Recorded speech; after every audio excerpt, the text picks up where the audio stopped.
Hi guys, my name is Shada Campbell and today we're going to do some Best Fiends themed hand lettering and illustration. In this tutorial, I'll show you how to do a quick pen and ink drawing of Mount Boom, and we'll work through a punchy block lettering style that's so fun and simple to create. Now, the kind of illustration that we're going to work on isn't about making an exact copy of your favorite character. It's just about capturing enough features that the character, like Mount Boom, is recognizable and that he sort of comes to life on the page. So you can see here I've done the shape of this open volcano, and then for his eyes I'm just doing these sort of sideways U shapes, and the eyebrow is no more than a line.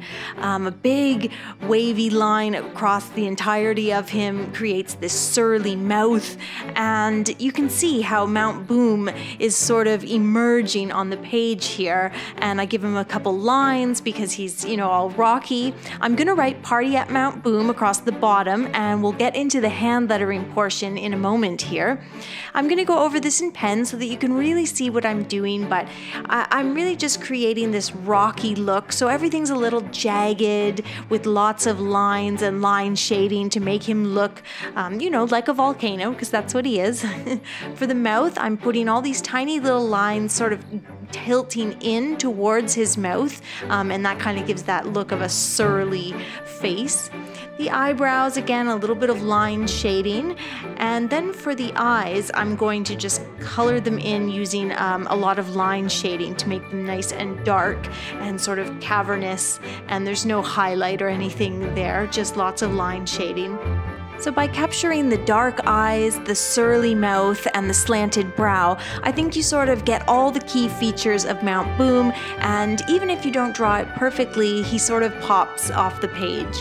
Now let's talk a little about this lettering style. What we're going to do is a block lettering. I started with a simple print, which I did in pencil, and then you can see me here taking my pen and I'm just going around each letter. So I'm using the simple print that I laid down in pencil to act as a guide, and then I'm just going, as I said, around each letter and creating this simple outline. So I get this sort of skinny block lettering, and then what I'm going to do, this is so simple, to create a shadow, I just thicken the right-hand side of each letter, and you can see me doing that in pen there.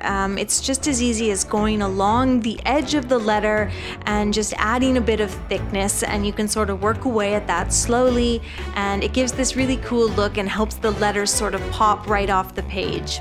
We're going to do a similar style with the word party here. I've written it again in this simple capital letters in a print. Then I'm using my pencil to go around and draw an outline around each letter. I'll go over that in pen. You can see I've chosen to do somewhat of a fatter, shorter letter for this word, and that's just going to help create a little bit of visual interest and difference on my piece here. So think about the shape of the letter as you're creating them. So these ones are quite small, and then for the shadow portion, I'm thickening not only the right hand side but also the top of each letter so that I get this shadow that's on two sides of the letter. So again, just a small difference to add some visual interest. And then I've done the @ in cursive, and I'll take my gum eraser and get rid of all the pencil marks on the piece, and then I've got this cool illustration with this fun punchy hand lettering style. I hope you enjoyed doing a little Mount Boom inspired illustration. Please leave a comment below and let me know what you'd like to see next time. Thank you for watching, and be sure to subscribe to the Best Fiends YouTube channel for more videos like